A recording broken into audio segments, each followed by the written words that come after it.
കൃഷ്ണ കൃഷ്ണ കൃഷ്ണ ഹരേ ഹരേ ഹരേ രാമ രാമ രാമ ഹരേ ഹരേ ഹരേ കൃഷ്ണ കൃഷ്ണ കൃഷ്ണ ഹരേ ഹരേ ഹരേ രാമ രാമ ഹരേ ഹരേ ഹരേ കൃഷ്ണ കൃഷ്ണ കൃഷ്ണ ഹരേ ഹരേ ഹരേ രാമ രാമ ഹരേ ഹരേ ഹരേ കൃഷ്ണ കൃഷ്ണ കൃഷ്ണ കൃഷ്ണ ഹരേ ഹരേ ഹരേ രാമ ഹരേ ഹരേ ഹരേ കൃഷ്ണ കൃഷ്ണ കൃഷ്ണ ഹരേ ഹരേ ഹരേ രാമ ഹരേ രാമ രാമ ഹരേ ഹരേ ഹരേ കൃഷ്ണ കൃഷ്ണ കൃഷ്ണ ഹരേ ഹരേ ഹരേ രാമ രാമ ഹരേ ഹരേ ഹരേ കൃഷ്ണ കൃഷ്ണ കൃഷ്ണ ഹരേ ഹരേ ഹരേ രാമ രാമ ഹരേ ഹരേ കൃഷ്ണ കൃഷ്ണ കൃഷ്ണ ഹരേ ഹരേ ഹരേ രാമ ഹരേ ഹരേ ഹരേ കൃഷ്ണ കൃഷ്ണ കൃഷ്ണ ഹരേ പേരെന്താ മാതാജിന്റെ?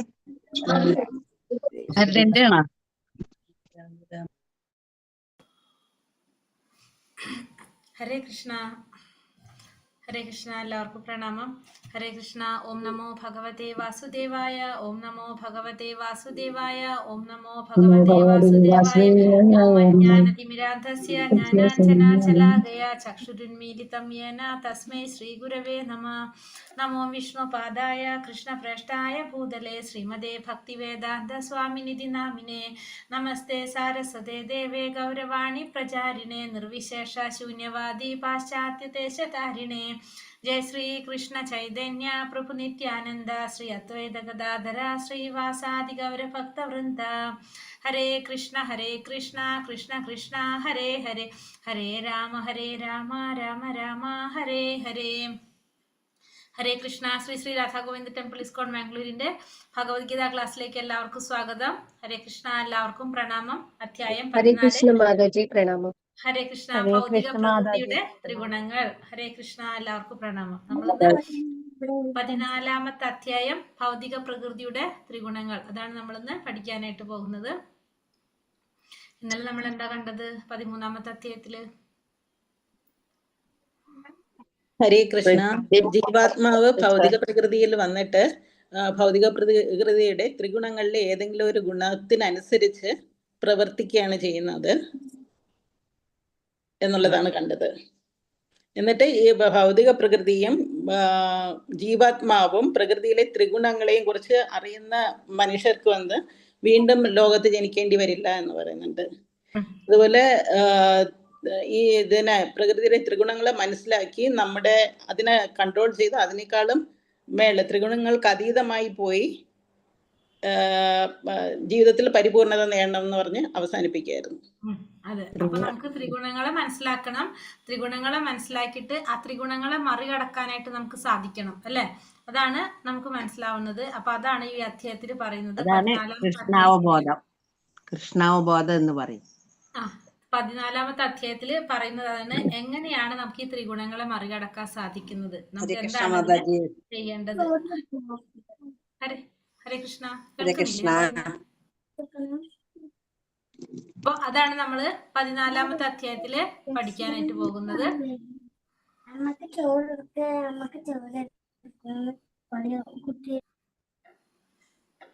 അധ്യായം 14 ഭഗവത്ഗീത 14-ാം അധ്യായം ഭൗതിക പ്രകൃതിയുടെ ത്രിഗുണങ്ങൾ. ശ്രീ രാധാ ഗോവിന്ദ് കി ജയ്, ശ്രീല പ്രഭുപാദ് കി ജയ്. അതിന് 5 ഭാഗങ്ങളാക്കിയാണ് ഈ അധ്യായത്തിനെ തിരിച്ചിരിക്കുന്നത്. 1 മുതൽ 4 വരെയുള്ള അധ്യായത്തില് ജീവാത്മാക്കളുടെ മുക്തിയും ബന്ധനത്തെ കുറിച്ചും പറയുന്നു. 5 മുതൽ 9 വരെ ശുദ്ധാത്മാവിന്റെ ബന്ധനത്തിന്റെ വിവരണം എന്ന് പറയുന്നു. 10 മുതൽ 13 വരെ ഒരു വ്യക്തിക്കുള്ളിലുള്ള ഗുണങ്ങളുടെ മേൽക്കോയ്മയെ കുറിച്ച് പറയുന്നു. 14 മുതൽ 18 വരെ ഗുണങ്ങൾക്കുള്ളിലെ പ്രവർത്തനങ്ങളും മരണത്തെ കുറിച്ചും പറയുന്നു. 19 മുതൽ 27 വരെ ഗുണങ്ങൾക്ക് അതീതമാകുന്നതിനെ കുറിച്ച് പറയുന്നു. അങ്ങനെ 5 ഭാഗങ്ങളാക്കിയിട്ടാണ് ഇതിനെ തിരിച്ചിരിക്കുന്ന. 1 ജീവാത്മാക്കളുടെ മുക്തിയും ബന്ധനവും. ഓം നമോ ഭഗവതേ വാസുദേവായ. 1-ാമത്തെ ശ്ലോകം. ശ്രീ ഭഗവാനുവാച പരം ഭൂയ പ്രവിക്ഷ്യാമി ജ്ഞാനാനാം ജ്ഞാനമുത്തമം യജ്ഞാത്വോ മുനയ സർവേ പരാം സിദ്ധിമിതോ ഗതഃ. പരമദിവ്യോത്തമ പുരുഷൻ പറഞ്ഞു, ഏതൊന്നറിഞ്ഞതുകൊണ്ടാണോ ഋഷികളെല്ലാം തികഞ്ഞ പരിപൂർണത നേടിയിട്ടുള്ളത്? സർവോത്കൃഷ്ടമായ ആ പരമജ്ഞാനത്തെ പറ്റി ഞാൻ വീണ്ടും നിന്നോട് പറഞ്ഞു തരാം. ഇപ്പൊ ഭഗവാൻ പറയാണ്, ഏതറിഞ്ഞിട്ടാണോ ഋഷികൾക്കെല്ലാം പരിപൂർണത നേടാൻ സാധിച്ചിട്ടുള്ളത് ആ സർവോത്കൃഷ്ടമായ ആ പരമജ്ഞാനത്തെ കുറിച്ച് ഞാൻ വീണ്ടും നിന്നോട് പറഞ്ഞു തരാം എന്നാണ് ഭഗവാൻ ഇവിടെ പറയുന്നത്. അപ്പൊ എന്തോ അറിഞ്ഞിട്ടാണ് ഋഷികൾക്ക് എന്ത് സാധിച്ചത്? പരിപൂർണത നേടാൻ സാധിച്ചത്. ആ ജ്ഞാനം അത് ഏതാണോ ആ സർവോത്കൃഷ്ടമായ ജ്ഞാനത്തെ കുറിച്ചാണ് ഞാൻ ഇവിടെ പറഞ്ഞു തരാനായിട്ട് പോകുന്നത്. തത്വജ്ഞാനപുരമായ ഊഹാപോഹ പ്രക്രിയയിലൂടെ ഈ അധ്യായത്തെ ഉൾക്കൊള്ളുന്ന ഒരാൾക്ക് ഭക്തിയുടെ സേവനത്തിന്റെ പ്രഭാവം സ്പഷ്ടമാകും. പ്രകൃതിയുടെ ഗുണങ്ങൾ എന്തെല്ലാമെന്നും അവ എങ്ങനെ പ്രവർത്തിക്കുന്നുവെന്നും ആത്മാവിനെ അവ കുടുക്കിൽപ്പെടുത്തുന്നതും മോചിപ്പിക്കുന്നതും ഏതേത് വിധത്തിലെന്നും ഈ അധ്യായത്തിൽ പരമപുരുഷൻ വിവരിക്കുന്നു. അപ്പൊ എന്താണ് ഈ അധ്യായത്തിൽ ഭഗവാൻ പറയുന്നത്? ഭൗതിക പ്രകൃതിയുടെ ത്രിഗുണങ്ങളെ കുറിച്ചാണ് ഈ അധ്യായത്തിൽ പറയുന്നത്. അപ്പൊ അതാണ് അർജുനനോട് പറഞ്ഞത് അല്ലെ, ആ പരിപൂർണത നേടാനായിട്ട് ഋഷിമാർക്ക് എങ്ങനെയാണോ സാധിച്ചത് ആ ജ്ഞാനത്തെ കുറിച്ച് പറഞ്ഞു തരാം എന്നാണ് ഇവിടെ പറയുന്നത്. അത് എന്തിനെ കുറിച്ചാണ് പറയുന്നത്? അപ്പൊ ഭൗതിക പ്രകൃതിയുടെ ത്രിഗുണങ്ങളെ കുറിച്ചാണ് ഇവിടെ പറയുന്നത്. ഇദം ജ്ഞാനമുപാശ്രിത്യ മമ സാധർമ്യമാഗതഃ സർഗേപി നോപജായന്തേ പ്രളയേനാവ്യഥന്തി ച. ഈ ജ്ഞാനത്തിൽ ഉറച്ചു നിൽക്കുന്നത് കൊണ്ട് എന്റേതിനു സമാനമായ അതീന്ദ്രിയ ഭാവത്തെ പ്രാപിക്കാൻ കഴിയും. അങ്ങനെ ഉറച്ചു നിന്നു കഴിഞ്ഞാൽ ഒരുവൻ സൃഷ്ടികാലത്ത് ജനിക്കുകയുമില്ല, പ്രളയകാലത്ത് ആകുല ചിത്തനാവുകയുമില്ല. അപ്പോൾ ഈ ജ്ഞാനത്തിൽ ഉറച്ചു നിൽക്കുന്നത് കൊണ്ട് എന്റേതിനു സമാനമായിട്ടുള്ള അതീന്ദ്രിയ ഭാവത്തെ പ്രാപിക്കാനായിട്ട് അവർക്ക് സാധിക്കും. അതായത് ഈ ത്രിഗുണങ്ങളെ കുറിച്ച് മനസ്സിലാക്കി കഴിഞ്ഞാൽ ഭഗവാന്റേതിന് സമാനമായിട്ടുള്ള അതീന്ദ്രിയ ഭാവത്തെ പ്രാപിക്കാനായിട്ട് സാധിക്കും. അങ്ങനെ ഉറച്ചു നിന്ന് കഴിഞ്ഞാൽ ഒരു വ്യക്തിക്ക് എന്ത് വേണ്ടി വരില്ല? സൃഷ്ടികാലത്ത് വീണ്ടും ജന്മമെടുക്കാനോ പ്രളയകാലത്ത് ആകുല ചിത്താനാകേണ്ടത് ആവശ്യം വരുന്നില്ല. അങ്ങനെയാണെങ്കിൽ ഈ ത്രിഗുണങ്ങളെ കുറിച്ച് മനസ്സിലാക്കി കഴിഞ്ഞാൽ തികഞ്ഞ ആധ്യാത്മിക ജ്ഞാനം ലഭിച്ചാൽ മനുഷ്യൻ ഗുണങ്ങൾ കൊണ്ട് പരമദിവ്യോത്തമ പുരുഷന് തുല്യനാകും. അയാൾ ആവർത്തിച്ചുള്ള ജനന മരണങ്ങളിൽ നിന്ന് മോചിതനാകും.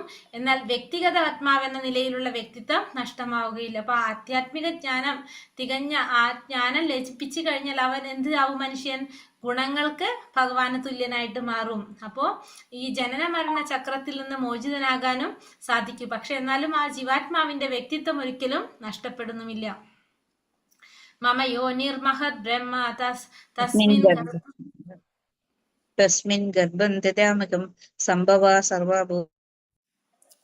ഹരേ കൃഷ്ണ. മമ യോനിർമഹത് ബ്രഹ്മ തസ്മിൻ ഗർഭം ദദാമ്യഹം സംഭവ സർവഭൂതാനാം തതോ ഭവതി ഭാരത. അല്ലയോ ഭാരത, ബ്രഹ്മം എന്ന് പറയപ്പെടുന്ന സമഗ്ര ഭൗതിക സത്തയത്രേ ജനനത്തിനു കാരണം. അത് എന്നിൽ നിന്ന് ഗർഭം ധരിച്ച് സകല ജീവികൾക്കും ജന്മം കൊടുക്കുന്നു. അപ്പോൾ പറയുന്നത് അല്ലയോ ഭാരത, ബ്രഹ്മം എന്ന് പറയുന്ന സമഗ്ര ഭൗതിക സത്തയാണ് ജനനത്തിന് കാരണം. അപ്പൊ എല്ലാ ജനനത്തിനു കാരണം എന്താണ്?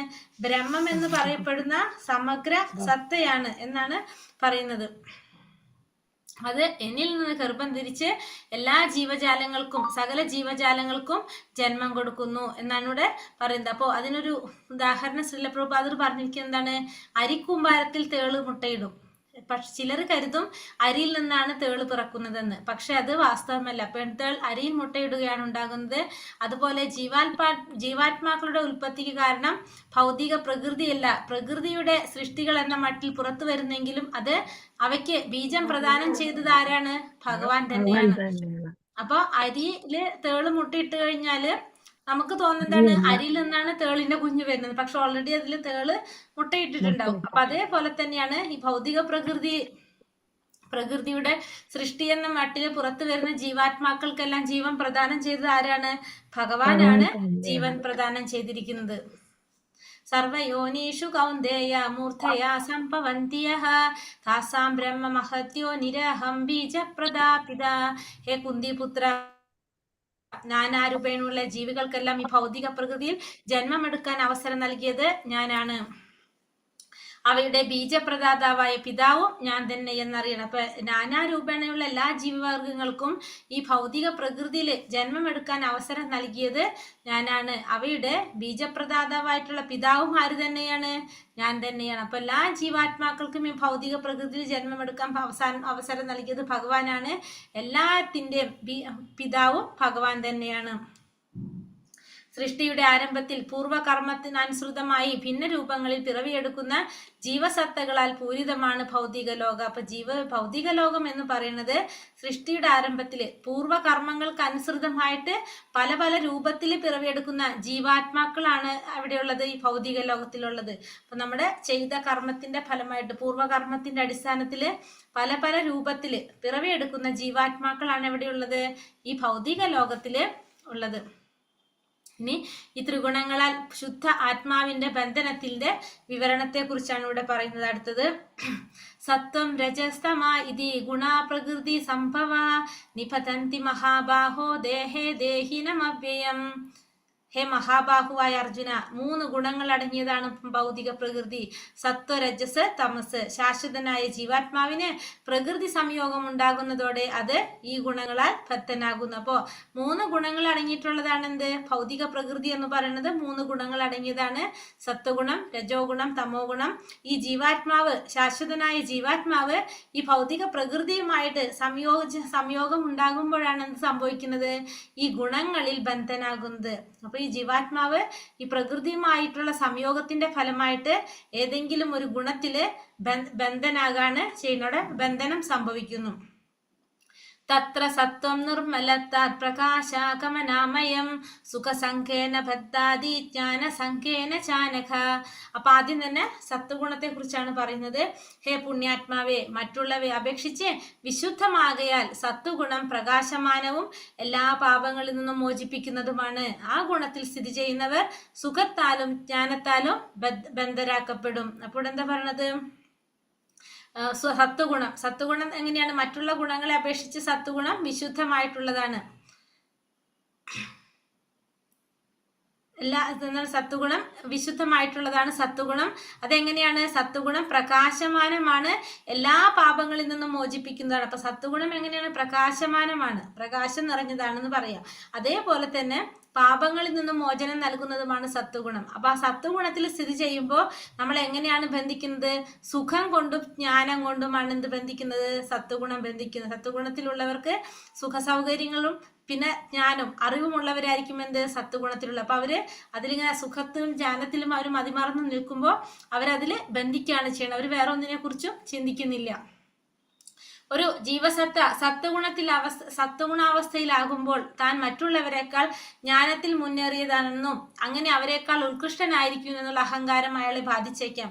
അങ്ങനെ അയാൾ ബന്ധനാകുന്നു. ഇതിനുള്ള ഉത്തമ ഉദാഹരണങ്ങളാണ് ശാസ്ത്രകാരന്മാരും തത്വചിന്തകരൊക്കെ. ഇപ്പോൾ സത്വഗുണത്തിൽ ഒരു ജീവാത്മാവ് നിൽക്കുമ്പോൾ എന്താ സംഭവിക്കുന്നത്, സത്വഗുണത്തിലുള്ള വ്യക്തികൾക്ക് ജ്ഞാനത്തിൽ മുന്നേറിയവരായിരിക്കും. അവര് മറ്റുള്ളവരെക്കാൾ കുറച്ചുകൂടി ശ്രേഷ്ഠരാണെന്നുള്ളൊരു അഹങ്കാരം ആരിലുണ്ടാകും, ഈ സത്വഗുണത്തിലുള്ളവരിലുണ്ടാകും. മാത്രമല്ല സുഖം കൊണ്ടും അവർക്ക് എന്താണ്, ഇപ്പൊ ജ്ഞാനം നേടിയത് കൊണ്ട് തന്നെ സമൂഹത്തിൽ നല്ലൊരു ഉയർന്നൊരു പൊസിഷൻ ഉണ്ടാവാം, നല്ലൊരു ജോലി ഉണ്ടാവും. അപ്പൊ അവരെ ജീവിത രീതിയൊക്കെ ഒത്തിരി കൂടി നല്ലൊരു ഒത്തിരി കൂടി മെച്ചപ്പെട്ടതായിരിക്കും. അപ്പൊ അങ്ങനെയുള്ളവർക്ക് സുഖം സൗകര്യങ്ങളൊക്കെ ഉണ്ടാകും. ഈ സുഖ സൗകര്യങ്ങളും ജ്ഞാനം കൊണ്ടും അവർക്ക് എന്ത് സംഭവിക്കും, അവര് അഹങ്കാരം അവരെ ബാധിച്ചേക്കാം. അങ്ങനെ അവര് ഈ സുഖം കൊണ്ടും ജ്ഞാനം കൊണ്ടും അവരെ ഈ ഭൗതിക ലോകത്ത് ബന്ധിക്കുകയാണ് ചെയ്യുന്നത്. അതിന് ഉദാഹരണം നമുക്ക് ശാസ്ത്രകാരന്മാര് തത്വചിന്തകരൊക്കെ പറയാനായിട്ട് സാധിക്കും. രജോ രാഗാത്മകം വിധി തൃഷ്ണാ സംഘാസമുദ്ഭവം തന്നിബന്ധാന്തി കൗന്ദേയ കർമ്മ സംഖ്യേന ദേഹിനം. അല്ലയോ കുന്തിപുത്ര, അളവറ്റ തൃഷ്ണാധിക്യത്തിൽ നിന്നുളവാകുന്നതാണ് രജോ ഗുണം. ദേഹസ്ഥനായ ജീവനെ അത് ഭൗതികമായ ഫലോദിഷ്ട കർമ്മങ്ങളിൽ കുടുക്കിയിടുന്നു. അപ്പൊ അളവറ്റ തൃഷ്ണയിൽ നിന്നാണ് എന്തുണ്ടാകുന്നത്, രജോ ഗുണം ഉണ്ടാകുന്നത്. അളവറ്റ തൃഷ്ണ, ആഗ്രഹത്തിൽ നിന്നാണ് രജോ ഗുണം ഉണ്ടാകുന്നത്. ഈ രജോ ഗുണം നമ്മൾ എങ്ങനെയാണ് ചെയ്യുന്നത്, രജോ ഗുണം ഭൗതികമായ ഫലോദിഷ്ട കർമ്മങ്ങളിൽ കുടുക്കിയിടും. ഭൗതികമായ ഫലോദിഷ്ട കർമ്മങ്ങളിലാണ് എന്ത് കൊടുക്കുന്നത്, രജോ ഗുണം. രജോ ഗുണത്തിലുള്ളവരുടെ ഫലം ആഗ്രഹിച്ചുകൊണ്ട് കർമ്മം ചെയ്യാനുള്ള വാസനകൾ കൂടുതലായിരിക്കും ആർക്ക്, ഈ രജോ ഗുണത്തിലുള്ളവർ. അപ്പൊ അവര് തൃഷ്ണ, അധികം ആഗ്രഹങ്ങൾ ഉള്ളവരായിരിക്കും അവര്. പിന്നെ അതുപോലെ മാത്രമല്ല ഫലോദിഷ്ട കർമ്മങ്ങൾ, ഫലം ആഗ്രഹിച്ചുകൊണ്ട് കർമ്മം ചെയ്യുന്നവരാണ് ആര്, ഈ രജോ ഗുണത്തിലുള്ളവര്. സ്ത്രീ പുരുഷന്മാർ തമ്മിലുള്ള ആസക്തിയും രജോ ഗുണത്തിന്റെ മുഖ്യ സ്വഭാവം. സ്ത്രീക്ക് പുരുഷനിലും പുരുഷന് സ്ത്രീയിലും ആകർഷണമുണ്ട്. ഇതിന് രജോ ഗുണം എന്ന. പിന്നെ രജോ ഗുണത്തിന്റെ ഒരു കാര്യം എന്താണ്? ആസക്തി കൂടുതലടിക്കും. സ്ത്രീകളും പുരുഷന്മാരും തമ്മിലുള്ള ഒരു ആസക്തി രജോ ഗുണത്തില് കൂടുതലായിരിക്കും. അപ്പോൾ ഒന്ന് നമ്മൾ എന്താണ് ചെയ്യുന്ന കർമ്മത്തിന്റെ ഫലം ആഗ്രഹിച്ചുകൊണ്ട് ചെയ്യുന്നു. നമുക്ക് ആഗ്രഹങ്ങൾ കുറെ ഉണ്ടാവും. സ്വാഭാവികമായിട്ട് നമ്മളപ്പോൾ അത് എന്തിലേക്ക് കൊണ്ടുപോകും? ദുഃഖത്തിലേക്ക് കൊണ്ടുപോകും. പിന്നെ സ്ത്രീ പുരുഷന്മാർ തമ്മിലുള്ള ആസക്തിയും രജോ ഗുണത്തിന്റെ മുഖ്യ സ്വഭാവമാണ്. അടുത്തത്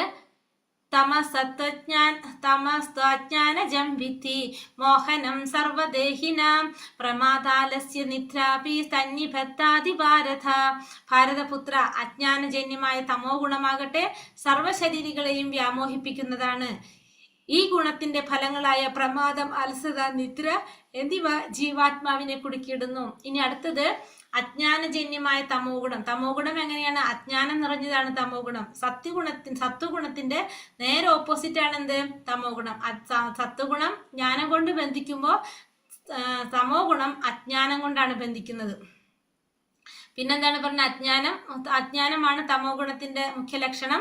മാത്രമല്ല പ്രമാദം, അലസത, നിദ്ര ഇതൊക്കെ എന്തിൽ വരുന്നതാണ്? ഈ തമോ ഗുണത്തിലുള്ളവർക്ക് അലസന്മാരായിരിക്കും, മടിയന്മാരായിരിക്കും. പിന്നെ നിദ്ര, ഉറക്കം ഒക്കെ എന്തിൽ വരുന്നതാണ്? ഈ തമോ ഗുണത്തിൽ വരുന്നതാണ്.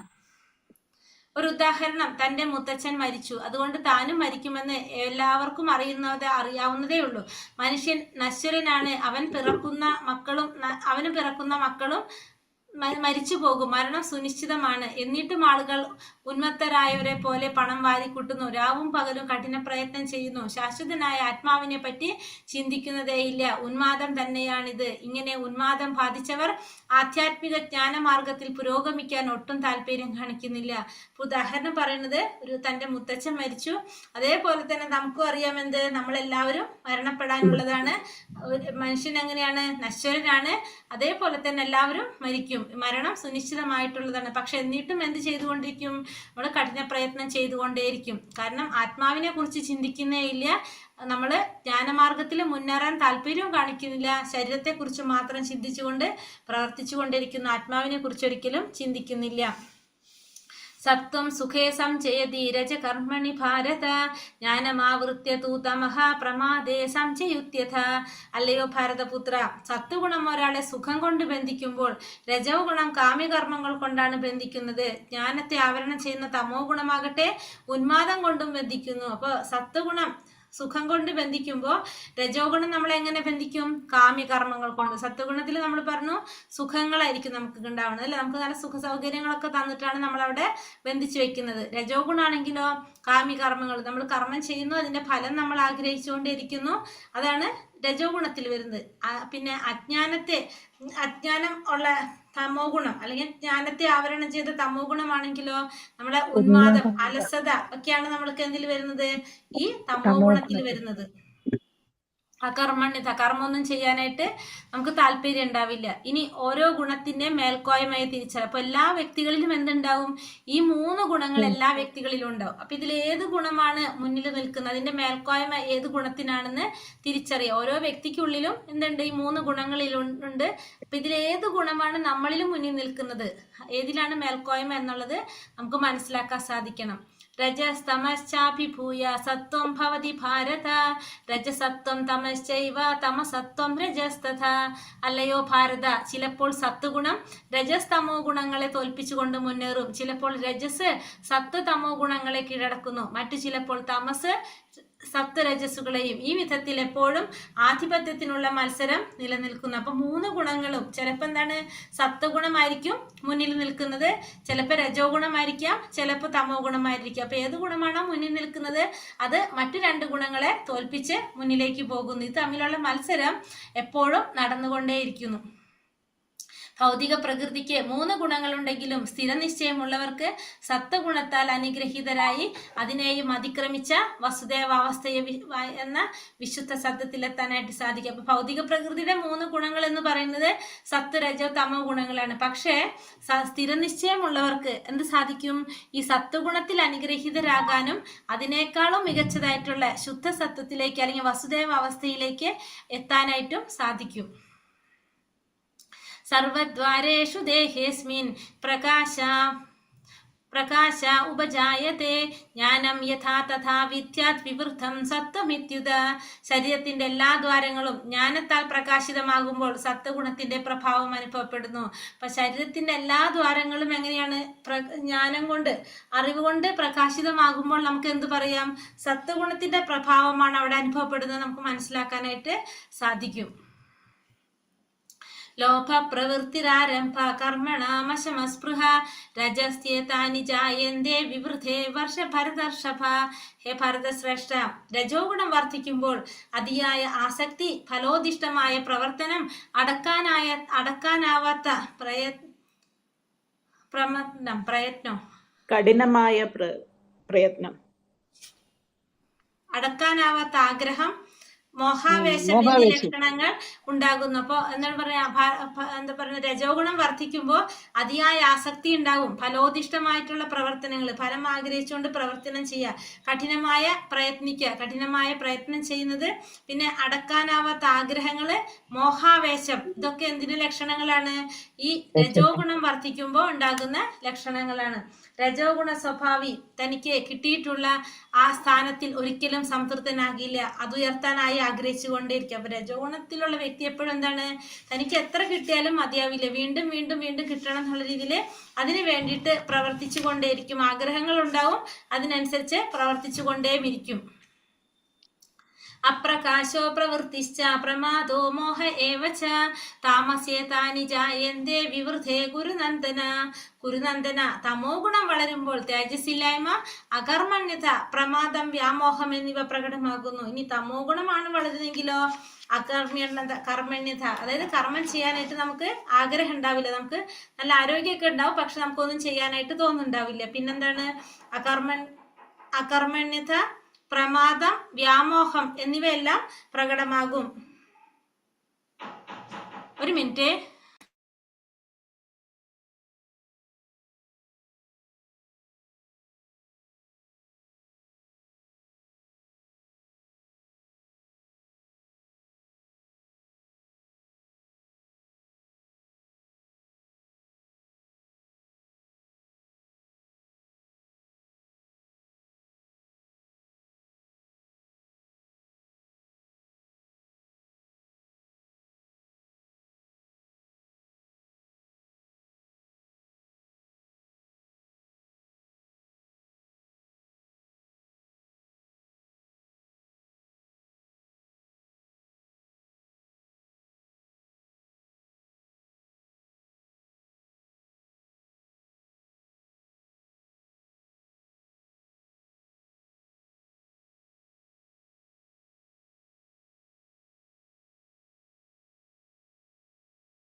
ഹരേ കൃഷ്ണ.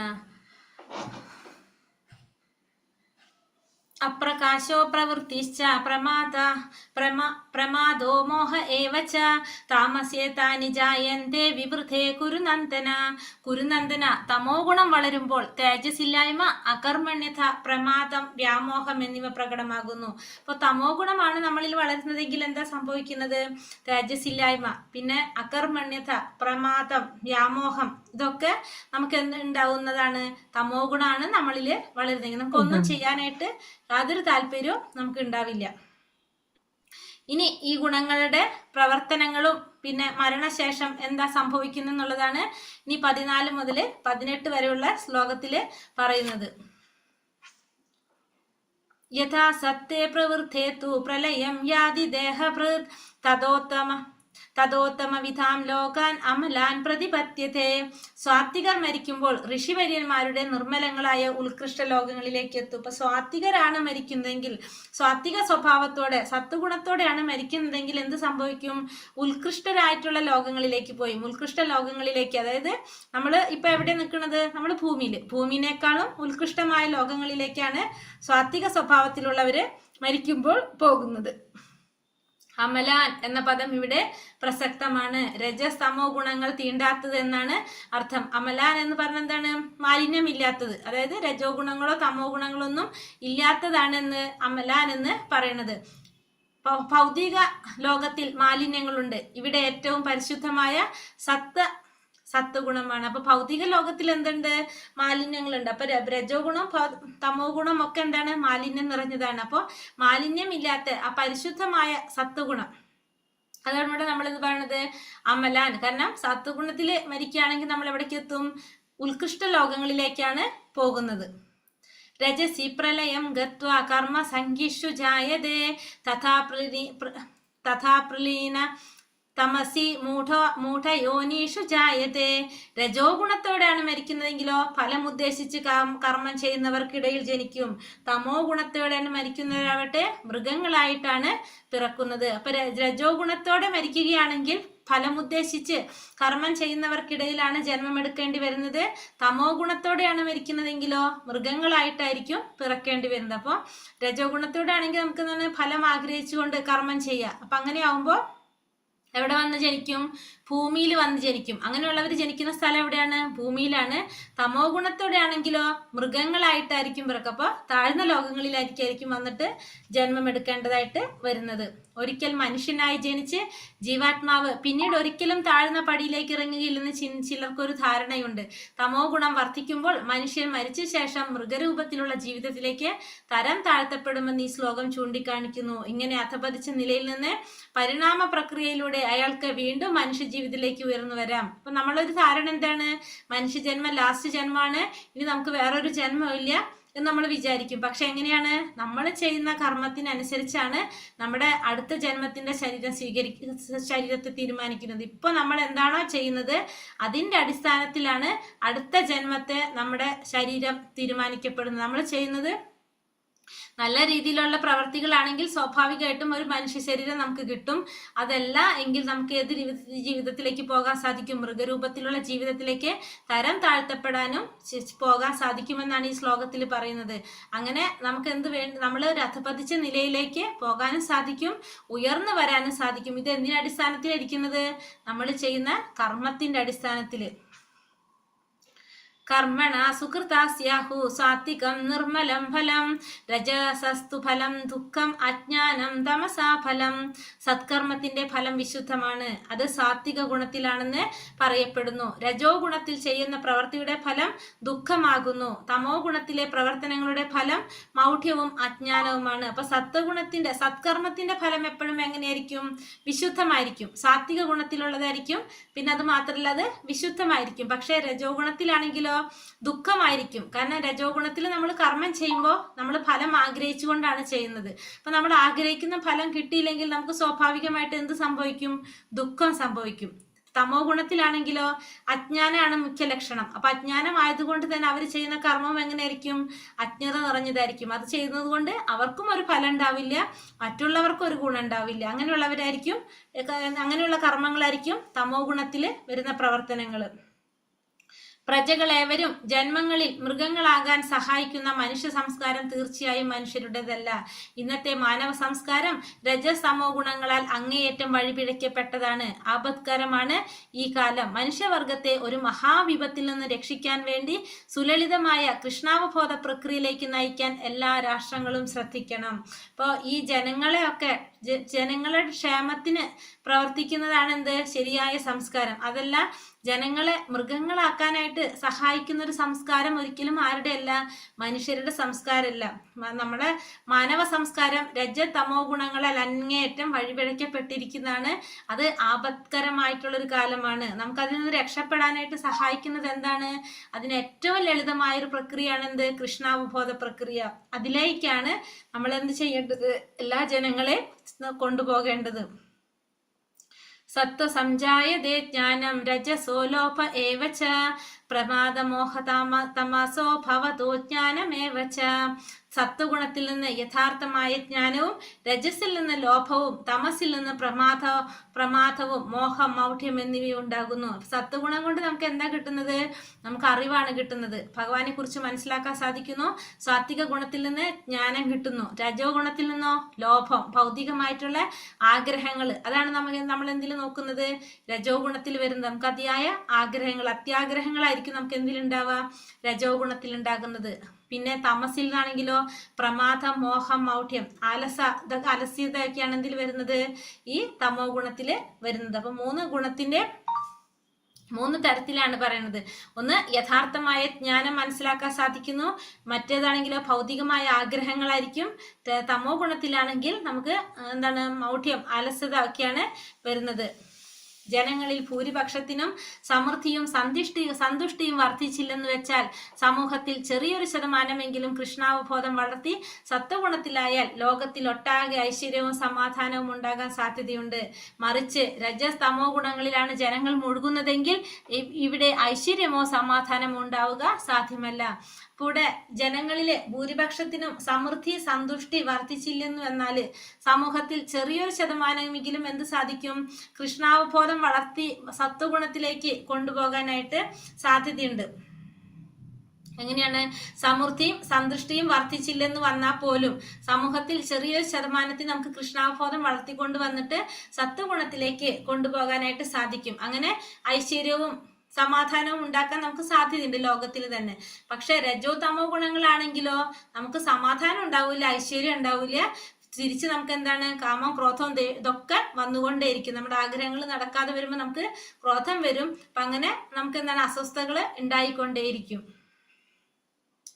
ഊർധം ഗച്ഛന്തി സത്വസ്ഥ മധ്യേ തിഷ്ഠന്തി രാജസ ജഗന്യ ഗുണവൃത്തിസ്ഥ അഥോ ഗച്ഛന്തി താമസഃ.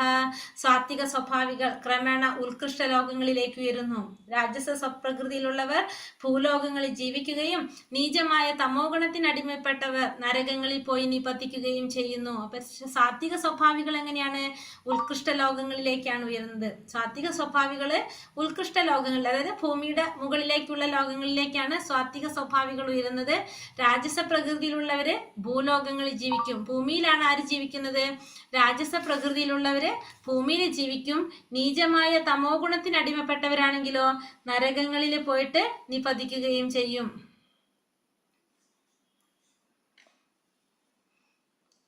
ഇനി ഈ ഗുണങ്ങൾക്ക് അതീതമാവുന്നത്. അപ്പൊ ഇതൊക്കെ കേൾക്കുമ്പോൾ അർജുനൻ എന്താണ് അറിയുന്നത്? നമുക്കും തോന്നുന്നതാണ് ഈ ത്രിഗുണങ്ങളെ നമുക്ക് മറികടക്കണം. അതെങ്ങനെയാണ് സാധിക്കുന്നത് എന്നുള്ളതാണ് അടുത്ത സെക്ഷനിൽ പറയുന്നത്. നാന്യം ഗുണേഭ്യ കർത്താരം യഥാ ദ്രഷ്ടാനുപശ്യതി ഗുണാഭ്യേശ്ച പരം വേത്തി മദ്ഭാവം സോതി ഗച്ഛതി. യാതൊരു കർമ്മത്തിനും പ്രകൃതിയുടെ ഈ ത്രിഗുണങ്ങളല്ലാതെ വേറെ കർത്താവില്ലെന്ന് ശരിയായി മനസ്സിലാക്കുകയും ഗുണാതീതനായ ഭഗവാനെ അറിയുകയും ചെയ്തവൻ എന്റെ ആധ്യാത്മിക പ്രകൃതിയെ പ്രാപിക്കുന്നു. അപ്പോൾ ഈ പറഞ്ഞ എല്ലാ പ്രവർത്തികൾക്കും എന്താണ് കാരണം? ഭൗതിക പ്രകൃതിയുടെ ത്രിഗുണങ്ങളാണ് കാരണം എന്ന് മനസ്സിലാക്കി ആ ഗുണങ്ങൾക്ക് അതീതനായ ഭഗവാനെ അറിഞ്ഞുകൊണ്ട് ഇരിക്കുന്ന വ്യക്തിക്ക് എന്ത് സാധിക്കും? ഭഗവാന്റെ ആധ്യാത്മിക പ്രകൃതിയെ പ്രാപിക്കാനായിട്ട് സാധിക്കും. അപ്പൊ നമ്മൾ ചെയ്യുന്ന നമ്മൾ പറഞ്ഞു കർമ്മത്തിന്റെ അടിസ്ഥാനത്തിലാണ് നമ്മൾ അടുത്ത ജന്മം തീരുമാനിക്കപ്പെടുന്നത്. ആ കർമ്മം എന്തിന്റെ അടിസ്ഥാനത്തിലാണ് നടക്കുന്നത്? നമ്മുടെ സ്വഭാവത്തിന്റെ അടിസ്ഥാനത്തിൽ. ആ സ്വഭാവം എങ്ങനെയാ വരുന്നത്? ഈ ഗുണങ്ങൾ, ഏത് ഗുണമാണോ നമ്മളെ സ്വാധീനിച്ചിരിക്കുന്നത് അതിന്റെ അടിസ്ഥാനത്തിൽ നമ്മുടെ സ്വഭാവം രൂപീകരിക്കപ്പെടും. സ്വഭാവത്തിന്റെ അടിസ്ഥാനത്തിൽ നമ്മുടെ പ്രവർത്തികൾ വരും. ആ പ്രവർത്തനത്തിന്റെ അല്ലെ കർമ്മത്തിന്റെ അടിസ്ഥാനത്തിൽ അടുത്ത ജന്മത്തിലെ ശരീരം തീരുമാനിക്കപ്പെടും. അപ്പോ ഇത് മനസ്സിലാക്കി ഗുണങ്ങൾക്ക് അതീതനായിട്ടുള്ള ഭഗവാനെ അറിയാൻ സാധിച്ചു കഴിഞ്ഞാൽ നമുക്ക് എന്ത് സാധിക്കും? ഈ പ്രകൃതിയെ, ആധ്യാത്മിക പ്രകൃതിയെ മറികടന്ന് ആധ്യാത്മിക പ്രകൃതിയെ പ്രാപിക്കാനായിട്ട് നമുക്ക് സാധിക്കും. കൃഷ്ണനാണ് യഥാർത്ഥ ആധ്യാത്മിക ആചാര്യൻ. അങ്ങനെയുള്ള അദ്ദേഹം അർജുനന് ഈ ജ്ഞാനം നൽകി. അതുപോലെ ശരിക്കും കൃഷ്ണാവബോധം ഉദിച്ചവരിൽ നിന്ന് വേണം ത്രിഗുണാധിഷ്ഠിതമായ കർമ്മങ്ങളെ കുറിച്ചുള്ള ഈ ശാസ്ത്രം പഠിക്കാൻ, അല്ലെങ്കിൽ ജീവിതം വഴിപിഴച്ചേക്കാം. അപ്പോൾ ഇവിടെ ഭഗവാനാണ് ആര്? യഥാർത്ഥത്തിലുള്ള ആധ്യാത്മിക ആചാര്യൻ ഭഗവാൻ തന്നെയാണ്. അദ്ദേഹം അർജുനന് ഈ ജ്ഞാനം നൽകി. അപ്പോൾ എന്താണ്? ഈ ജ്ഞാനം മനസ്സിലാക്കി കഴിഞ്ഞാൽ കൃഷ്ണാവബോധം ഉദിച്ചവരിൽ നിന്ന് നമ്മൾ എന്ത് വേണം? ഈ ജ്ഞാനം നേടേണ്ടത് നമ്മൾ ആരിൽ നിന്നാണ്? കൃഷ്ണാവബോധം ഉദിച്ചവരിൽ നിന്നായിരിക്കണം നമ്മൾ ഈ ജ്ഞാനം മനസ്സിലാക്കേണ്ടത്. അങ്ങനെ മനസ്സിലാക്കി കഴിഞ്ഞാല് നമുക്ക് എന്ത് സാധിക്കും? നമുക്ക് പ്രകൃതി ഭഗവാനെ പ്രാപിക്കാനായിട്ട് സാധിക്കും. അതല്ലെങ്കിൽ നമ്മുടെ ജീവിതം വഴിപിഴച്ചേക്കാം. വിശ്വാസിനായ ഒരു ആധ്യാത്മിക ഗുരുവിന്റെ ഉപദേശങ്ങളിലൂടെ ഒരാൾക്ക് തന്റെ ആധ്യാത്മിക നിലയെക്കുറിച്ചും ഭൗതിക ശരീരത്തെക്കുറിച്ചും ഇന്ദ്രിയങ്ങളെക്കുറിച്ചും അറിവ് നേടാം.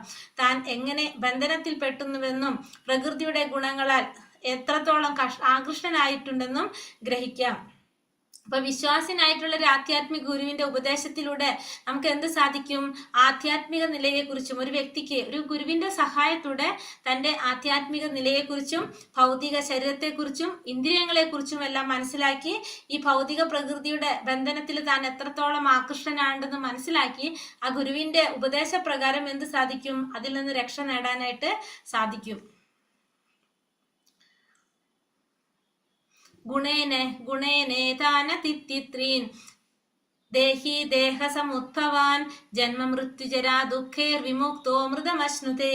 ശരീര സംബന്ധികളായി ഈ 3 ഗുണങ്ങളെയും അതിക്രമിക്കാൻ സാധിച്ചാൽ ശരീരസ്ഥനായ ജീവന് ജനനം, മരണം, വാർദ്ധക്യം മുതലായ ക്ലേശങ്ങളിൽ നിന്ന് മുക്തനായി ഈ ജീവിതത്തിൽ തന്നെ അമൃത ആസ്വദിക്കാൻ സാധിക്കും. അപ്പോ ശരീര സംബന്ധികളായിട്ടുള്ള ഈ 3 ഗുണങ്ങളെ നമുക്ക് എന്ത് ചെയ്യണം? മറികടക്കാൻ സാധിക്കണം, അതിക്രമിക്കാൻ സാധിക്കണം. അങ്ങനെയാണെങ്കിൽ ജനന, മരണ, വാർദ്ധക്യം മുതലായ ക്ലേശങ്ങളിൽ നിന്ന് മുക്തനായിക്കൊണ്ട് ഈ ജീവിതത്തിൽ തന്നെ എന്ത് സാധിക്കും? അമൃത ആസ്വദിക്കാനായിട്ട് സാധിക്കും. അപ്പൊ ഫസ്റ്റ് നമ്മൾ എന്ത് ചെയ്യണം? ഈ 3 ഗുണങ്ങളെ അതിക്രമിക്കാൻ സാധിക്കണം. ത്രിഗുണങ്ങളുടെ സ്വാധീനതാ വലയം ഭേദിച്ചു കഴിഞ്ഞാലാണ് മനുഷ്യൻ ഭക്തിനിഷ്ഠമായ സേവനത്തിൽ തൽപരനാകുന്നത്. അപ്പൊ ഭക്തി സേവനം ചെയ്യാനായിട്ട് ഒരു വ്യക്തിക്ക് താല്പര്യം വരുന്നത് എപ്പോഴാണ്? ഈ ത്രിഗുണങ്ങളെ മറികടക്കാൻ സാധിച്ചു കഴിഞ്ഞാലാണ് നമുക്ക് സേവനം ചെയ്യാനായിട്ട്, ഭക്തിനിഷ്ഠമായ സേവനം ചെയ്യാൻ താല്പര്യം വരുന്നത്. അപ്പൊ അർജുനൻ ചോദിക്കുന്നതാണ്, എന്താണ് അർജുനൻ ചോദിക്കുന്നത്? കൈർലിംഗ്രൈസ്ത്രീന്ദ്രിഗുണാനേതാൻ അതീതോ ഭവതി പ്രഭോ കിമാചാര കഥം ചൈത്രാം ത്രീൻ ഗുണാനാതി വർത്തത്തെ. അർജുനൻ ചോദിച്ചു, പ്രഭോ, ത്രിഗുണങ്ങളെ അതിക്രമിച്ച വ്യക്തിയുടെ ലക്ഷണങ്ങൾ എന്തെല്ലാം? എങ്ങനെയായിരിക്കും അദ്ദേഹത്തിന്റെ പെരുമാറ്റം? അയാൾ എങ്ങനെ ഈ പ്രകൃതി ഗുണങ്ങളെ അതിക്രമിക്കുന്നു? അപ്പൊ 3 ചോദ്യങ്ങളാണ് ഇവിടെ അർജുനൻ ചോദിക്കുന്നത്. ഒന്ന്, ത്രിഗുണങ്ങളെ അതിക്രമിച്ച വ്യക്തിയുടെ ലക്ഷണങ്ങൾ എന്തെല്ലാമാണ്? എങ്ങനെയായിരിക്കും അദ്ദേഹത്തിന്റെ പെരുമാറ്റം? ആ വ്യക്തിയുടെ പെരുമാറ്റം എങ്ങനെയായിരിക്കും? എങ്ങനെയാണ് ആ വ്യക്തി ത്രിഗുണങ്ങളെ അതിക്രമിക്കുന്നത്? അപ്പൊ 3 കാര്യങ്ങളാണ് അർജുനൻ അറിയേണ്ടത്, അല്ലെ? അപ്പൊ നമ്മളായാലും ചിന്തിച്ചൊരു കാര്യം അതാണ്. കാരണം ത്രിഗുണങ്ങളെ മറികടക്കണം നമുക്ക്. അപ്പൊ മറികടക്കണമെങ്കിൽ അതെങ്ങനെ സാധിക്കും? ആ വ്യക്തിയുടെ പെരുമാറ്റം എങ്ങനെയായിരിക്കും? ആ മറികടന്ന വ്യക്തിയുടെ ലക്ഷണങ്ങൾ എന്തായിരിക്കും? ഈ 3 കാര്യങ്ങളാണ് ഇവിടെ അർജുനൻ ചോദിക്കുന്നത്.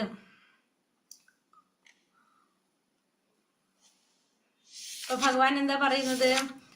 ശ്രീ ഭഗവാനുവാച പ്രകാശം ച പ്രവൃത്തിം ച മോഹമേവാച്ച പാണ്ഡവ ന ത്വേഷ്ടി സംപ്രവൃത്താനി ന നിവർത്താനി കാംക്ഷതി ഉദാസീനവദാസീനോ ഗുണൈര്യോ ന വിചാല്യത്തെ ഗുണവർത്തന്ത ഇത്യേവം യോവതിഷ്ഠതി നേങ്കത്തെ സമദുഃഖസുഖാ സ്വസ്ഥം സമലോഷ്ടാശ്മകാഞ്ചനഃ തുല്യപ്രിയാ പ്രിയോ ധീര തുല്യനിന്ദാത്മ സംസ്തുതിഃ മാനാപമാനയോസ്തുല്യോ മിത്രാരിപക്ഷയോ സർവാരംഭ പരിത്യാഗി ഗുണാതീതാസ ഉച്യത്തെ. അപ്പൊ ഭഗവാൻ എന്താ പറഞ്ഞത്? ഹേ പാണ്ഡുപുത്ര, പ്രകാശത്തിന്റെയോ ആസക്തിയുടെയോ വ്യാമോഹത്തിന്റെയോ സാന്നിധ്യത്തിൽ ആർക്ക് വെറുപ്പുണ്ടാകുന്നില്ലയോ? ഇവിടെ ആർക്കാണോ പ്രകാശത്തിന്റെയോ അല്ലെങ്കിൽ ആസക്തിയുടെയോ അല്ലെങ്കിൽ വ്യാമോഹത്തിന്റെയോ സാന്നിധ്യത്തില് ആർക്ക് വെറുപ്പുണ്ടാകുന്നില്ല, അതില്ലാന്ന് വെച്ചിട്ടുണ്ടെങ്കിൽ അതിന്റെ അസാന്നിധ്യത്തില് അത് വേണമെന്നുള്ള ആഗ്രഹവും ഇല്ല. അപ്പൊ ഉണ്ടെങ്കിലും വിരോധമില്ല, ഇല്ലെങ്കിലും വിരോധമില്ല. അങ്ങനെ ആർക്കാണോ പിന്നെ പ്രകൃതി ഗുണങ്ങളാകുന്ന പ്രതികരണങ്ങളിൽ ആര് പ്രക്ഷുബ്ധനാകാതിരിക്കുന്നുവോ, എന്താണ് പ്രകൃതിയിൽ നിന്നുണ്ടാകുന്ന തരത്തിലുള്ള പ്രതികരണങ്ങൾ, അതിൽ ആരാണോ പ്രക്ഷുബ്ധനാകാതിരിക്കുന്നത്, പ്രകൃതി ഗുണങ്ങളാണ് പ്രവർത്തന നിരതകളാണ് ആയിരിക്കുന്നതെന്ന് മനസ്സിലാക്കി ഉദാസീനനും അവയ്ക്ക് അതീതനുമായിരിക്കുന്നത് ആരാണ്? അപ്പൊ എല്ലാത്തിനും കാരണം എന്താണ്? ഈ ഭൗതിക പ്രകൃതിയുടെ ത്രിഗുണങ്ങളാണെന്ന് മനസ്സിലാക്കിയിട്ട് ഉദാസീനനായിരിക്കുക. അതായത് എല്ലാതും സംഭവിക്കുന്നത് എങ്ങനെയാണ്? പ്രകൃതിയുടെ ത്രിഗുണങ്ങൾ കൊണ്ടാണെന്ന് മനസ്സിലാക്കിയിട്ട് ഇരിക്കുക. അതിന് അതീതനായിട്ടിരിക്കുന്നത്, ആത്മനിഷ്ഠനായിട്ട് സുഖദുഃഖങ്ങളെ തുല്യമായി കാണുന്നുവോ? അപ്പോൾ സുഖം വന്നാലും ദുഃഖം വന്നാലും തുല്യനായിട്ട് കാണാൻ സാധിക്കുക. തന്റെ ദൃഷ്ടിയിൽ മൺകട്ടയും കല്ലും പൊന്നും വ്യത്യസ്തമല്ലാത്തത് ആർക്കാണോ പ്രിയമായിട്ടും അപ്രിയമായിട്ടും യാതൊന്നില്ലാത്തതോ, ധീരനും നിന്ദകളിലും സ്തുതികളിലും മാനത്തിലും അപമാനത്തിലും സമചിത്തനും ശത്രുമിത്ര ഭേദമില്ലാത്തവനും നിരുദ്യമനുമായിട്ടുള്ള വ്യക്തിയെ ഗുണാതീതൻ എന്ന് പറയാം. അതായത് തനിക്ക് വേണ്ടി താൻ ഒന്നും ചെയ്യുന്നില്ല, ചെയ്യുന്നത് മുഴുവൻ ആർക്ക് വേണ്ടിയായിരിക്കും? ഭഗവാന് വേണ്ടിയായിട്ടായിരിക്കും. അങ്ങനെയുള്ള വ്യക്തിയാണ് ഗുണങ്ങൾക്ക് അതീതനായ വ്യക്തി. അപ്പോൾ ഇവിടെ അർജുനൻ ചോദിച്ചതിന് 3 ചോദ്യങ്ങൾ. ഒന്ന്, ഗുണങ്ങളെ അതിക്രമിച്ച വ്യക്തിയുടെ ലക്ഷണങ്ങള്, അദ്ദേഹത്തിന്റെ പെരുമാറ്റം. ആ 2 ചോദ്യത്തിന്റെ ഉത്തരാണ് ഈ ശ്ലോകത്തിൽ ഭഗവാൻ പറയുന്നത്. ഒന്നെങ്ങനെയാണ് പറഞ്ഞത്? പ്രകാശം ഉണ്ടെങ്കിലും ഇല്ലെങ്കിലും അതിനെന്ത് വരുന്നില്ല? ഇഷ്ടവും വരുന്നില്ല, വെറുപ്പും തോന്നുന്നില്ല. പിന്നെ വന്നിട്ട് പ്രകൃതിയാ ഉണവാകുന്ന ഗുണങ്ങളാണ്, ഭൗതിക പ്രകൃതിയിൽ ഉണവാകുന്ന ഗുണങ്ങളാണ് ഭൗതിക പ്രകൃതി ഉളവാക്കുന്ന പ്രതികരണങ്ങളിൽ ആര് പ്രക്ഷുബ്ധനാവാതിരിക്കുന്നുവോ. അപ്പൊ ഭൗതിക പ്രകൃതിയിൽ നമുക്ക് കിട്ടുന്ന പലതരത്തിലുള്ള പ്രശ്നങ്ങൾ, അതിൽ നമുക്ക് എന്ത് വരുന്നില്ല?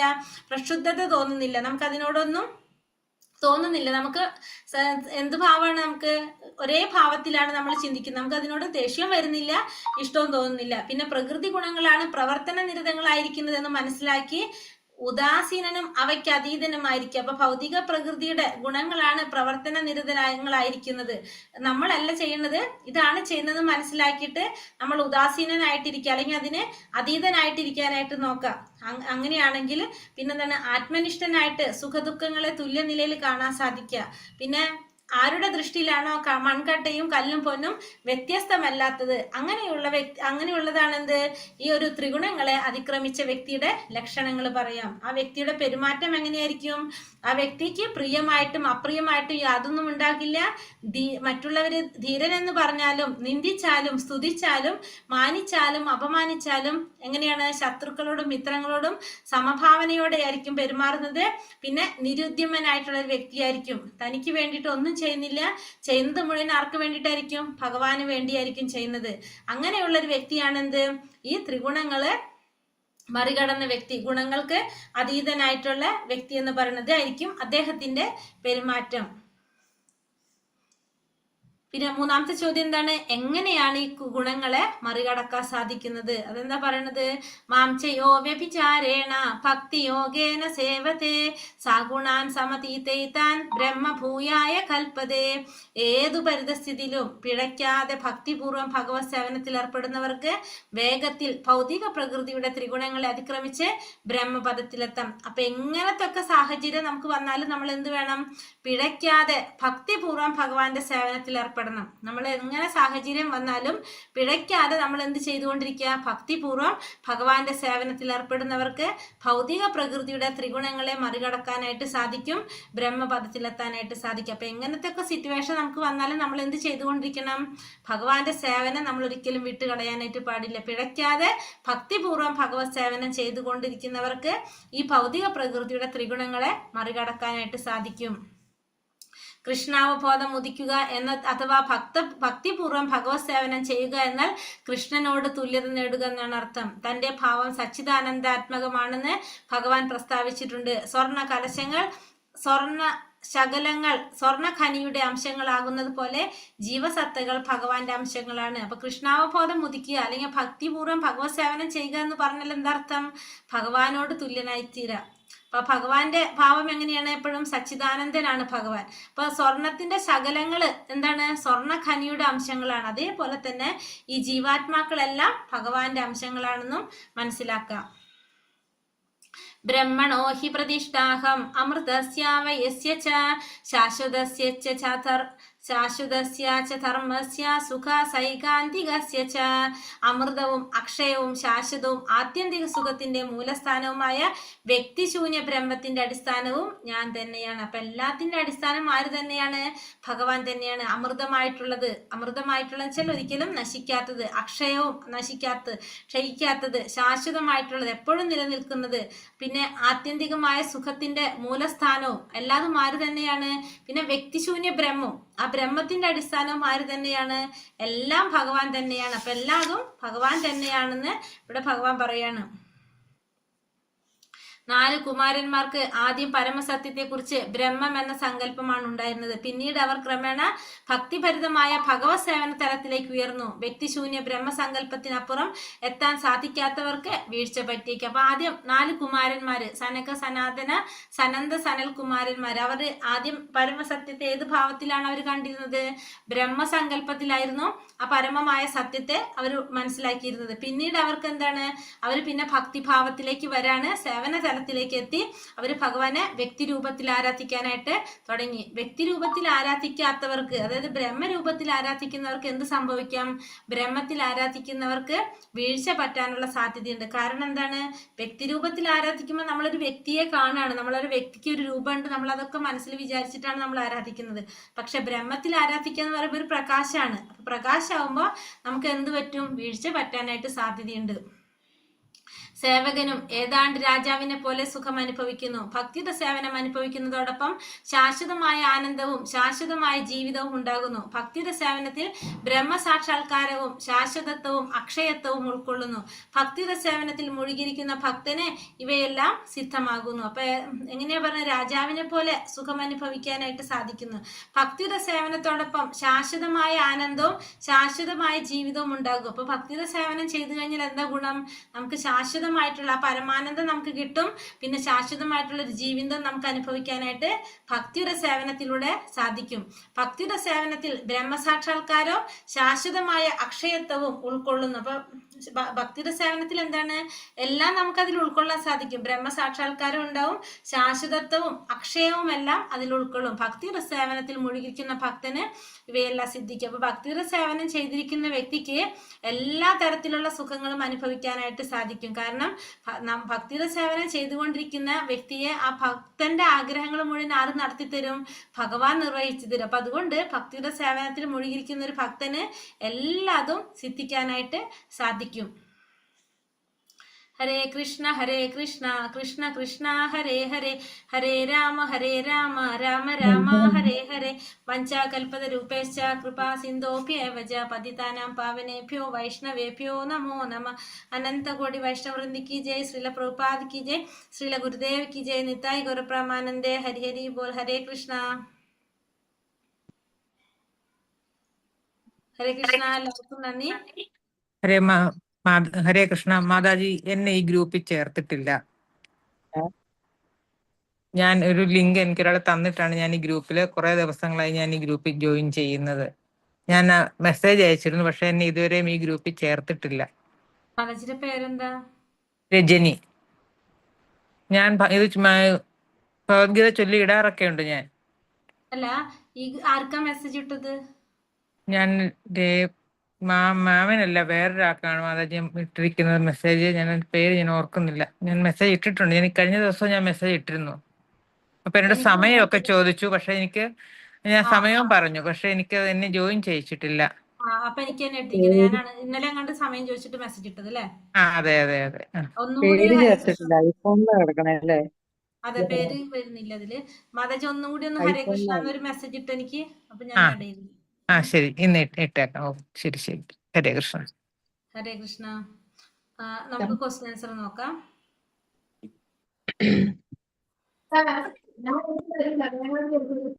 അധ്യായത്തിൽ ഭഗവാൻ വിവരിക്കുന്നത് എന്തിനെ കുറിച്ചാണ്? ഈ അധ്യായത്തിൽ ഭഗവാൻ വിവരിക്കുന്നത് എന്തിനെ കുറിച്ചാണ്? എന്നിട്ട് എന്തിനെ വിട്ടുപോയിട്ടുണ്ട് അതില്? എന്തിനെ കുറിച്ചാണ് ഇവിടെ പറയുന്നത് ഈ അധ്യായത്തില്?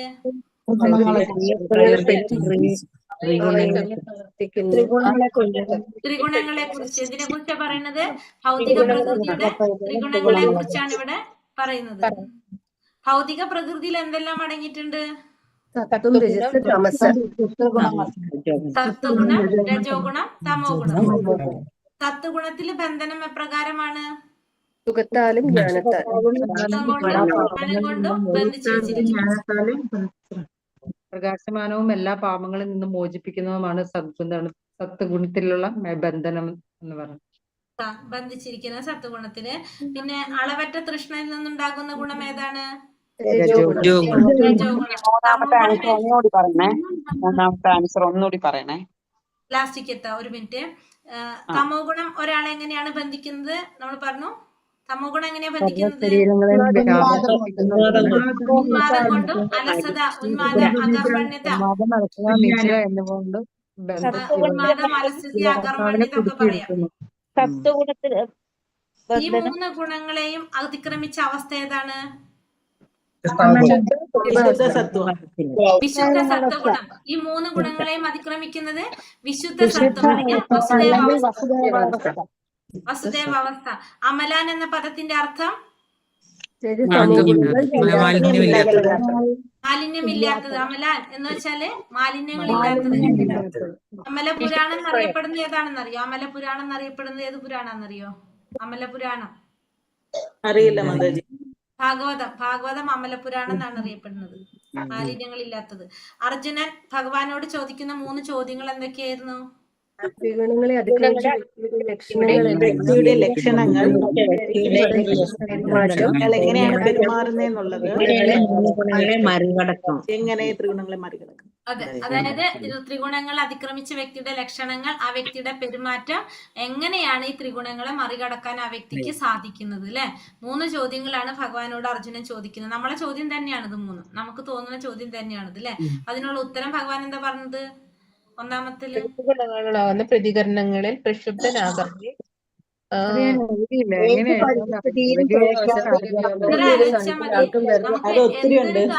നമ്മൾ മനസ്സിലാക്ക, എന്ത് കാര്യം നമുക്ക് ഉണ്ടായാലും നമുക്ക് അതിനോട് കൂടുതൽ അറ്റാച്ച്മെന്റ് ഇല്ല, ഇല്ലാണ്ടായി കഴിഞ്ഞാൽ അത് വേണം എന്നുള്ള ആഗ്രഹമില്ല. അതായത് നമ്മൾ സമഭാവനയോടെ പോവാന്നല്ല, എല്ലാത്തിനെയും ഒരേപോലെ. ഇപ്പൊ നമ്മള് കൊട്ടാരത്തിൽ കിടന്നുറങ്ങിയാലും നമുക്ക് സന്തോഷം, ഇപ്പൊ കുടിലിൽ കിടന്നുറങ്ങിയാലും നമുക്ക് സന്തോഷം. നമുക്ക് ആയിട്ടില്ലാത്തതുകൊണ്ട് നമുക്കിപ്പോ അങ്ങനെ ആയിരിക്കില്ല. അങ്ങനെ ഉള്ളവരാണ് ആര്? അങ്ങനെയുള്ളവരാണ് ഈ ത്രിഗുണങ്ങളെ അതിക്രമിച്ച വ്യക്തിയുടെ ലക്ഷണം അല്ലാതെ ചോദിക്കുന്നത്. അപ്പൊ എല്ലാ അവസ്ഥയിലും സമഭാവനയോടെ വലിയൊരു പാരഗ്രാഫ് ഉണ്ട്. അപ്പൊ അതിന്റെ ആൻസർ എഴുതുമ്പോ അത് എങ്ങനെയാ എഴുതാന്നൊരു എല്ലാ അവസ്ഥയിലും നമുക്ക് ഏതൊരു സാഹചര്യത്തിലും നമ്മൾ അതിനെ പോസിറ്റീവ് ആയാലും നെഗറ്റീവ് ആയാലും നമുക്ക് ഒരുപോലെ കാണാൻ സാധിക്കും അതിനെ. അത് ഞാൻ പറഞ്ഞു, കൊട്ടാരത്തിൽ കിടന്നുറങ്ങാണെങ്കിലും നമ്മളിപ്പോ റോട്ടിൽ കിടന്നുറങ്ങി കുടിലിൽ കിടന്നുറങ്ങിയാലും നമുക്ക് എങ്ങനെയായിരിക്കും? സമഭാവനയോടെ ആയിരിക്കും. ഇപ്പൊ നമ്മളിന്ന് കഞ്ഞി കുടിച്ചാലും നാളെ നമ്മൾ ബിരിയാണി കഴിക്കണമെങ്കിലും നമുക്ക് അതിന് രണ്ടേയും ഒരേപോലെ നമുക്ക് ഇത് കാണാൻ സാധിക്കുക, ഒരേപോലെ തോന്നാൻ സാധിക്കുക. ഇപ്പൊ വെളിച്ചം ഉണ്ടെങ്കിൽ, ഇപ്പോൾ പറഞ്ഞ പ്രകാശം ഉണ്ടെങ്കിൽ നല്ലത്, ഇല്ലെങ്കിലും എന്തില്ല, നമുക്ക് അതിനോട് ഒന്നുമില്ല, രണ്ടും ഇല്ല. അങ്ങനത്തെ ഒരു അവസ്ഥയാണ് എന്ത്? ഈ ത്രിഗുണങ്ങളെ അതിക്രമിച്ച വ്യക്തി. പിന്നെ സ്വഭാവം എങ്ങനെയായിരിക്കും, പെരുമാറ്റം എങ്ങനെയായിരിക്കും എന്ന് പറഞ്ഞു? മാനിച്ചാലും അപമാനിച്ചാലും ഒരുപോലെ. ആ വ്യക്തി, നമ്മളിപ്പോ മറ്റുള്ളവർ നമ്മളെ മാനിച്ചാലും നമ്മളെ നല്ലത് പറഞ്ഞാലും നമുക്ക് സന്തോഷം, നമ്മളെ അപമാനിച്ചാലും നമുക്ക് സന്തോഷം, രണ്ടും ഒരേപോലെ. പിന്നെന്താണ്? അപമാനിച്ചാലും ശത്രുമിത്രഭേദ, ശത്രുക്കളോടും നമുക്ക് പറ്റാത്ത കാര്യങ്ങളാണ് അത്. ശത്രുക്കളോടും മിത്രങ്ങളോടും സമഭാവനയോടെ, ശത്രുക്കളെ കാണുമ്പോൾ മുഖം തിരിക്കാതെ അവരെ കാണുന്ന പോലെ തന്നെ മിത്രങ്ങളെയും കാണാൻ ശ്രമിക്കുക. ഇങ്ങനെയൊക്കെ ചെയ്ത വ്യക്തിയൊക്കെയാണ് ത്രിഗുണങ്ങൾ അതിക്രമിച്ച വ്യക്തിയുടെ ലക്ഷണം പറയുന്നത്. കുറെ പോകാനുണ്ട് നമുക്ക് അല്ലെ? അപ്പൊ ഏകദേശം തീരുമാനമായി. ഇനി 3ാമത്തെ ചോദ്യം എന്താണ്? ഒരെണ്ണം കൂടി ഉണ്ട് ചോദ്യം. എങ്ങനെയാണ് ഇതിനെ മറികടക്കാൻ സാധിക്കുന്നത്? എങ്ങനെയാണ്? ഏത് സാഹചര്യത്തിലും പിഴയ്ക്കാതെ ഭക്തിയുടെ സേവനം ചെയ്യുക. നമ്മളെ മുന്നിൽ എങ്ങനത്തെ ഒക്കെ സാഹചര്യം വന്നാലും നമ്മൾ എന്ത് ചെയ്തുകൊണ്ടിരിക്കണം? പിഴയ്ക്കാതെ ഭക്തിയുടെ സേവനം ചെയ്തുകൊണ്ടിരിക്കുക. അതായത് നമ്മളൊരു തലവേദന വന്നാൽ നാമജപം എടുത്തു മാറ്റി വെച്ചു, ഇനി ഇന്ന് ജപിക്കുന്നില്ല, തലവേദനയാണ്, പനിയാണ്, കുഴപ്പമില്ല, വയ്യ, തീരെ വയ്യ, അപ്പൊ ഇനി ഒരാഴ്ച ജപിക്കണ്ട അല്ലെ? കാരണം നോക്കിയിരിക്കുക. കാരണം നോക്കി. അതെ, ഏതൊരു ഒരു മിനിറ്റ്, ആരോ വന്നു, പിന്നെ ഒരു സെക്കൻഡ് കേട്ടോ. എന്താണ് വേദനയാണ്. വയ്യാണ്ടായ കിടന്നിട്ട് ജപിച്ചൂടെ? എന്തോ മാല ജപിക്കുമ്പോ അങ്ങനെ കിടന്നോണ്ട് അല്ല, വയ്യാങ്കി നിർത്തിയില്ലാന്ന് മാതാജി പറഞ്ഞില്ല. വയ്യാത്ത ജപിക്കേണ്ട, നമ്മളിങ്ങനെ കയ്യില് ജപിച്ചാ മതി. അറിയില്ല കേട്ടോ, ഞാൻ ചോദിച്ചു. അല്ല, ജപം നിർത്താൻ പറ്റൂലല്ലോ, അതുകൊണ്ട് ചോദിക്കുന്നത്.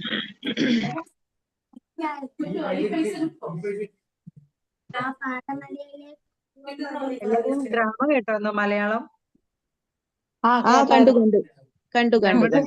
മലയാളം എല്ലാം കൂടെ ഒരുമിച്ച് വന്നിട്ട് ചെയ്തല്ലേ? മലയാളം ആക്കിട്ടോ. മലയാളം എനിക്ക് ഗുജറാത്തി ഇഷ്ടപ്പെട്ടു, മലയാളം ഇഷ്ടപ്പെട്ടു, ഇംഗ്ലീഷ് ഇഷ്ടപ്പെട്ടു, കന്നഡ ഒന്നും മനസ്സിലായില്ല. പിന്നെ വേറെ ഏതോ ഹിന്ദി വന്നത് ഞാൻ എനിക്ക് ഹിന്ദി ഗുജറാത്തി കണ്ടു, മലയാളം ഹരേ കൃഷ്ണ. ഒരു മിനിറ്റ്, അപ്പൊ ഇതും കൂടി ഒന്ന് കംപ്ലീറ്റ് ചെയ്യാം നമുക്ക്. എന്താണ് അപ്പൊ ഏതൊരു സാഹചര്യത്തിൽ നമ്മൾ എന്ത് വേണം, പിഴയ്ക്കാതെ ഭക്തിയുത സേവനം ചെയ്യുകയാണെങ്കിൽ അങ്ങനെ നമുക്ക് എന്ത് സാധിക്കും, ഈ ത്രിഗുണങ്ങളെ മറികടക്കാനായിട്ട് നമ്മൾക്ക് സാധിക്കും. അതാണ് ത്രിഗുണങ്ങളെ മറികടക്കാൻ നമുക്ക് സാധിക്കുന്ന ഒരേ ഒരു വഴി. നമ്മൾ എന്ത് വേണം, എങ്ങനെ വന്നാലും, പനി വന്നാലും തലവേദന വന്നാലും എന്തൊക്കെ സമയമില്ല എന്ന് പറഞ്ഞാലും നാമം ജപിച്ചിട്ട്